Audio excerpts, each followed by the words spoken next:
എന്താ തലവേനയാ? നെഞ്ചുവേനയാ? ഓ, വയറ്റിൽ വേനയാ? വിശന്നിട്ട് പാടില്ല മാൻ.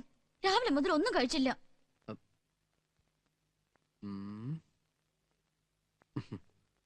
ഒരു 5 മിനിറ്റ് വെയിറ്റ് ചെയ്യാമോ? ഞാൻ അസലൊരു വെജിറ്റബിൾ ബിരിയാണി ഉണ്ടാക്കി തരാം.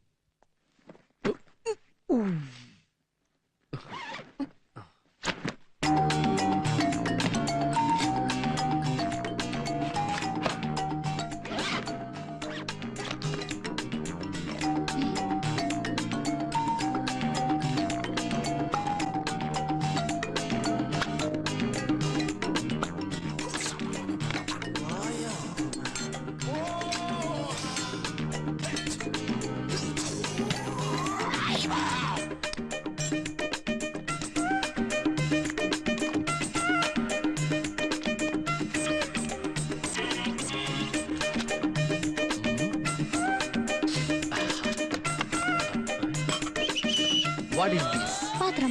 No, stove. ജപ്പാൻകാരന്റെ തലച്ചോറ്. നമ്മളിത് ഈ ബാറ്ററി ഉപയോഗിച്ച് വർക്ക് ചെയ്യിപ്പിക്കും. അയ്യോ, ഈ ലൈറ്റും പോയല്ലോ. ഇനി എന്താ ചെയ്യാ? Don't worry, ഈ light well, very light. 2 hours life, 12 hours life. Japan. ഇതിലാണ് നമ്മൾ വെജിറ്റബിൾസ് കഴുകുന്നത്. ഒരു തക്കാളി, ഒരു ക്യാരറ്റ്, ഒരു സവാള, then water. Wash it fast. ഇതിലാണ് നമ്മൾ ബിരിയാണി ഉണ്ടാക്കാൻ പോകുന്നത്. ഓക്കെ, ബിരിയാണിക്ക് ഏറ്റവും നല്ല അരി ബസുമതി റൈസ്. അത് നമ്മൾ വെള്ളമൊഴിച്ച് കഴുകുന്നു. അരി അടുപ്പത്ത് വെച്ച് കഴിഞ്ഞാൽ പിന്നെ വെജിറ്റബിൾസ് കട്ട് ചെയ്യാൻ തുടങ്ങാം.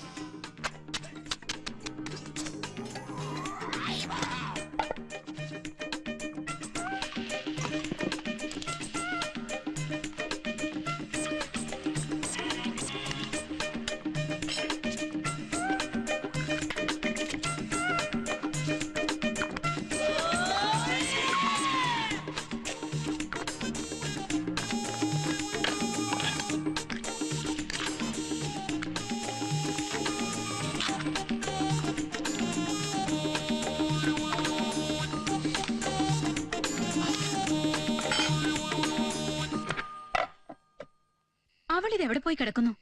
അവള് വൈകി വരുന്നത് ആദ്യമൊന്നും അല്ലല്ലോ. രാധിക ഈ നാട്ടിലൊന്നുമല്ലേ ജോലി ചെയ്യുന്നത്? അവള് ചിലപ്പോ സിനിമയ്ക്ക് പോയിരിക്കും, അല്ലെങ്കിൽ വല്ല കൂട്ടുകാരുടെ വീട്ടിൽ പോയിരിക്കും, ഡിസ്കഷൻ ഒക്കെ ആയിട്ടേ. എന്നാൽ അതൊന്ന് ഫോൺ ചെയ്ത് പറഞ്ഞൂടെ? കുറച്ച് സ്വാതന്ത്ര്യം കൊടുത്തു വെച്ച് വഴിതെറ്റി പോകുന്നവരല്ല എന്റെ മക്കള്. ആ പ്ലേറ്റ് എടുക്കൂ. ഇനി അത് രണ്ടാക്കും. അയ്യോ, പൊട്ടിക്കാനല്ല, അതിന് താഴെയുണ്ട്.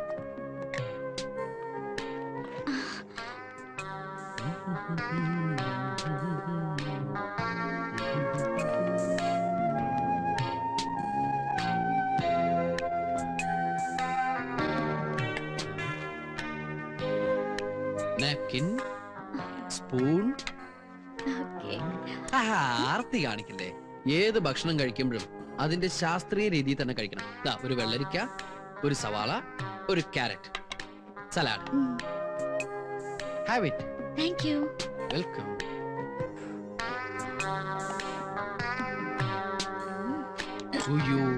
വെള്ളം, water. Thank you. No mention.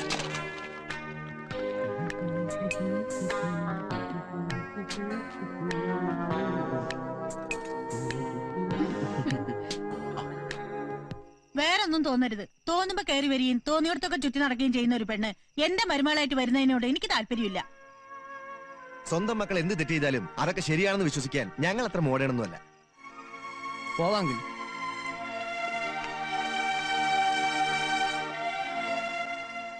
ഇവരെ കണ്ടോണ്ടൊന്നും അല്ലല്ലോ നമ്മൾ മോളെ വളർത്തിയത്. പാമ്പറ. Toothpick. Thank you. It's okay. ഓ, ചൂടെടുക്കണ്ടോ? വഴിയുണ്ടാക്കാം. ആരെങ്കിലും കൂടെ ഉണ്ടെങ്കിൽ ഉറങ്ങുന്നതിന് മുമ്പ് എനിക്കൊരു ദുശീലമുണ്ട്. കഥ പറയുക, അല്ലെങ്കിൽ കഥ കേൾക്കുക. അങ്ങനെ എന്തെങ്കിലും കഥകൾ കയ്യിലുണ്ടെങ്കിൽ പറയൂ, ഞാൻ കേൾക്കട്ടെ. കഥ അറിയില്ല? വേണ്ട, ഞാൻ എൻ്റെ കഥ പറയാം. അതിൽ കുറച്ച് സസ്പെൻസ് ഉണ്ട്, കുറച്ച് കോമഡി ഉണ്ട്, കുറച്ച് സെന്റിമെന്റ്സ് ഉണ്ട്, റൊമാൻസ് ഉണ്ട്, ത്രില്ലിംഗ് ആണ്. കഥ പറയാൻ പോകുമ്പോ കോട്ടുവായി ഇടുന്നതിന്റെ അർത്ഥം എനിക്ക് മനസ്സിലാവുന്നുണ്ട്. ഉറക്കം വരുന്നുണ്ടോ? ഉറങ്ങിക്കോളൂ. Good night. No no no please. Light off ചെയ്യണ്ട. വേണ്ട. ഇനി ഗുഡ് നൈറ്റ് ഇല്ലാട്ടോ.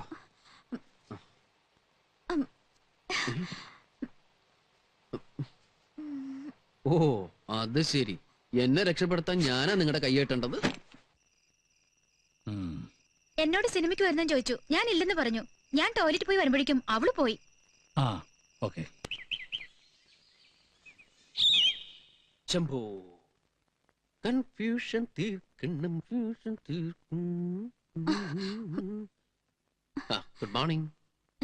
നമ്മളിങ്ങനെ ലിഫ്റ്റില് ഒരു രാത്രി ഒരുമിച്ച് കഴിഞ്ഞു എന്ന് പുറത്തിറങ്ങാ പിന്നെ എനിക്കാരും പെണ്ണ് തരില്ല. C I M A chronic bachelor. നിങ്ങളായിട്ട് എന്റെ ജീവിതം നശിപ്പിക്കരുത് പ്ലീസ്.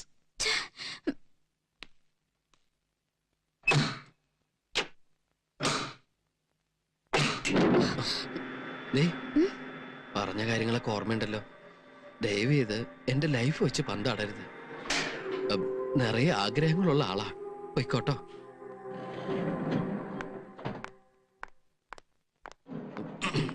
ഇവിടെ ആരും കണ്ടില്ല. ഭാഗ്യം.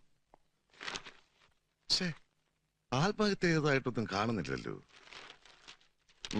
അപകടമരണത്തിനും ഇല്ല. പിന്നെ എങ്ങനെയായിരിക്കും ചത്തത്? ഒരു സൈക്കിളുകാരനെ പോലും കാണുന്നില്ലല്ലോ.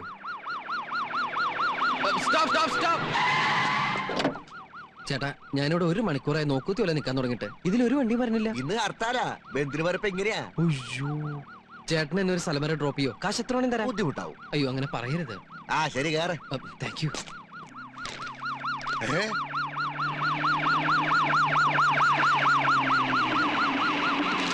ഗോപാലകൃഷ്ണന്റെ ഡെഡ് ബോഡി വന്നേ.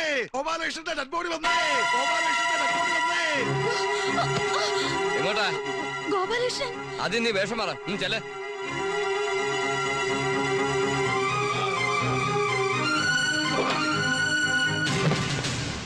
അന്ന് പേപ്പർ വായിച്ചില്ലേ? ഒരു ഡോക്ടർ ഓമന ഒരാളെ കഷ്ടം കഷ്ടം കഷ്ടമാക്കി നുറുക്കി സൂട്ട് കേസിലാക്കി അയച്ചത്. അതുപോലെയാ ഇത്.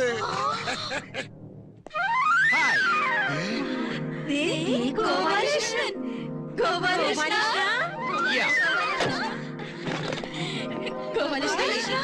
ഇന്നലെ നീ എവിടെയായിരുന്നു? ഒന്നും പറയണ്ട. പറ്റില്ലല്ലോ ഗോപാലകൃഷ്ണ. ഫോൺ ചെയ്യാമായിരുന്നില്ലേ ഗോപാലകൃഷ്ണ? കിട്ടണ്ടേ? ഇന്നലെ ഒരു ദിവസം എന്നെ കാണാതായപ്പോ നിങ്ങൾ ഇത്രമാത്രം ടെൻഷൻ അടിച്ചെങ്കിൽ ഇനി ഞാൻ ഇവിടുന്ന് പോകുന്ന പ്രശ്നമേ ഇല്ല. ഇവനെ ഇവിടുന്ന് കെട്ടിച്ചില്ലെങ്കിൽ പിന്നെ ഇവിടെ ജീവിച്ചിരുന്നിട്ട് കാര്യമില്ല.